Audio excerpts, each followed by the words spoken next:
Very few professional athletes have performed at the highest level of achievement as consistently as Al Oliver. Al's MLB career spanned 18 years. Nicknamed Scoop, he signed with the Pirates as an amateur free agent, and from 1970 to 1976 played on 5 Pirates Division champion teams, including the one that defeated the Orioles in the 1971 World Series.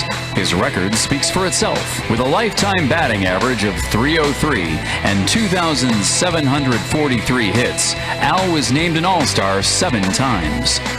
As a member of the '71 Pirates, he was part of the very first all-minority lineup in MLB history. And in 1982, Al won the National League batting title.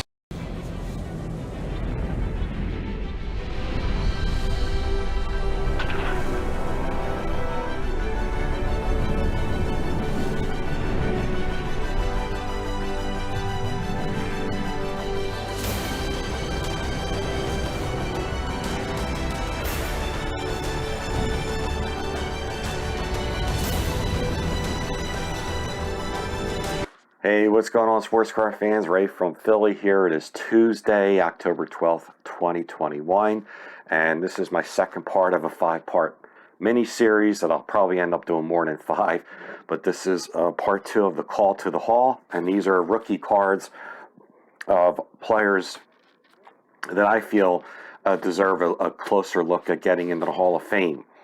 You might not agree with that, and that's okay. But these are guys that I feel that are comparable to other Hall of Famers and have just as good, if not better, stats in a lot of categories. So in the first part, I showed you guys the 58 Topps Vada Pinson rookie. So this just came in the past few weeks. And this is here my second one, second card, part 2. And nice sandwich there.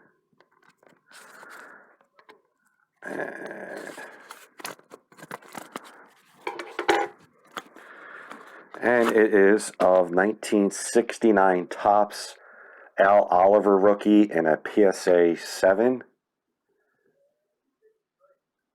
Really sharp looking card. Centering is fantastic on it. Also it features Richie Hebner, who I know, who used to play for the Phillies in the late 70s. So Al Oliver was a great player, great contact hitter for his time. He would consistently hit over 300 many times at a time when it was pretty customary for there to be a lot of players to be hitting 300. Nowadays, it's getting less and less because everyone's reaching for the fences and trying to concern themselves mainly with home runs.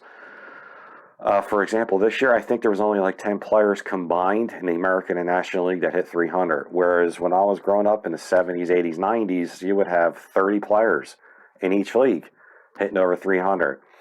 So, you know, he was a great contact hitter, singles, doubles. Spent some time with the Phillies, a very short time. But I'm going to flip the phone around, give you guys a closer look, and then we're going to do some comparisons with other Hall of Famers. Okay, so give you guys a little bit closer look. When you can get a 69 Topps card that's this sharp, 69 Topps cards look fantastic when they're centered pretty well and the edges are sharp and the corners are sharp. Just looks fantastic. So, yeah, I do believe that Al Oliver is not really, he's being overlooked in many ways. You know, he played for the Pirates. He was on that 71 World Championship Pirate team. I think it's just severely getting overlooked. He's close to 3,000 hits. Was just a fantastic contact hitter and had some pop, hit over 200 career homers. So it wasn't like he was just a punch and Judy hitter where he would just slap singles. He had some power when needed be. So I want to know what you guys think. I think he deserves to be in, same as Vada Pinson. So there's the 69 Topps Al Oliver, PSA 7 near mint. So now I'm going to head on over to the computer and we're going to take a look at some comparisons with a few other Hall of Famers based on what Baseball Reference, if you ever go to Baseball Reference and you punch in a player's name, down the bottom it'll give you a comparison. And there's 10 comparisons and there's quite a few of them that are Hall of Famers. So we're going to take a look at those Hall of Famers compared to Al Oliver. Hold on.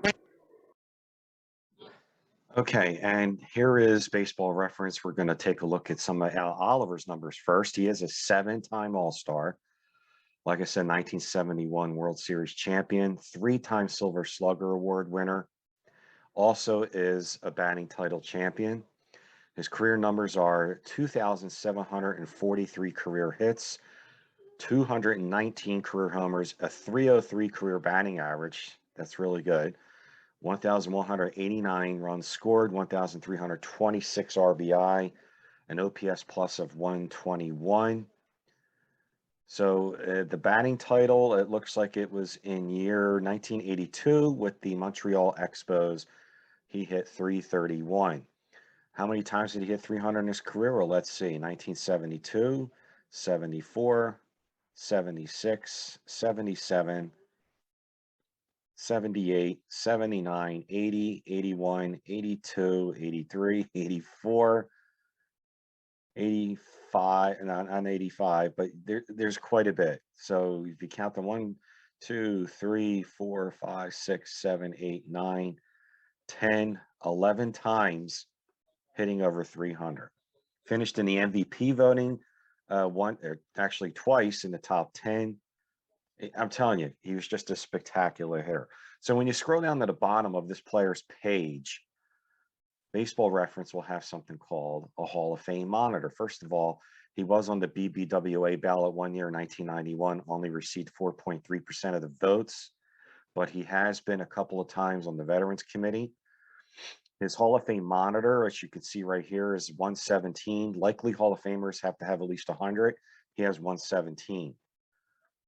So the similar batters over here, they have a Steve Garvey, Garrett Anderson, Bill Buckner, Zach Wheat, Vada Pinson, Dave Parker, Joe Ducky Medwick, Roberto Clemente, Mickey Vernon, and Enos Slaughter.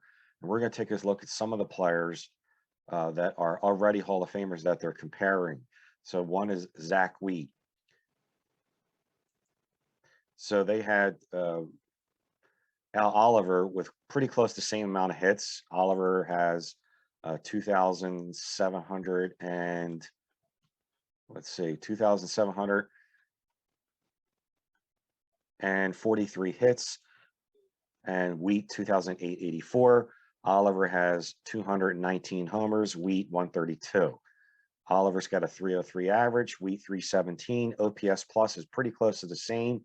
And Zach Wheat was voted in the Veterans Committee in 1959. Okay, so then the other player they have here is Enos Slaughter. If Enos Slaughter's numbers would come up.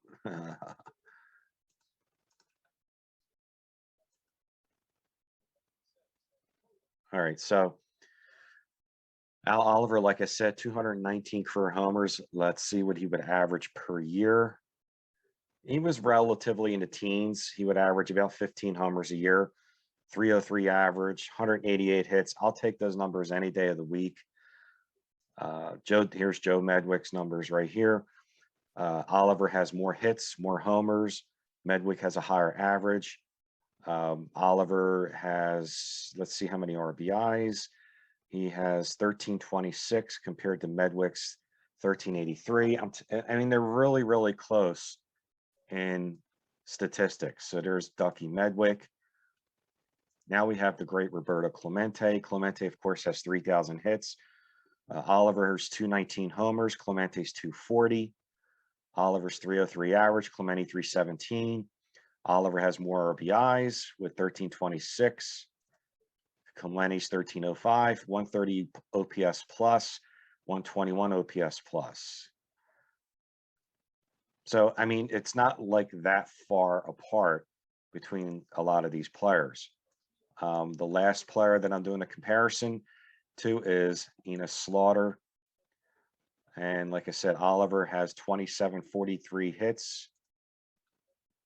Enos Slaughter, 2383. Oliver has way more homers than Slaughter, 219 to Slaughter's 169. Oliver has a 303 average compared to Slaughter's 300 average. Slaughter's 124 OPS plus, Oliver 121. Very, very, very similar and Slaughter got inducted by the Veterans Committee in '85. So there you have it. It's just something like when I mention some of these names, I'm sure um, people are going to be just like, oh, he's not a Hall of Famer. But I'm trying to get you guys to just take a closer look at some of the numbers for Oliver compared to Enos Slaughter, Joe Ducky Medwick. You know, a lot of those players are relatively the same numbers as Oliver. So there's my second part of the call to the hall. There's the 69 tops Al Oliver rookie, PSA 7. I hope you enjoy this. I'm going to be doing a part 3 very, very soon for another card that's coming in. All right, guys, I thank you very much for your likes and comments. Stay tuned for more PSA graded cards. And like I always say, have fun with it. Take care.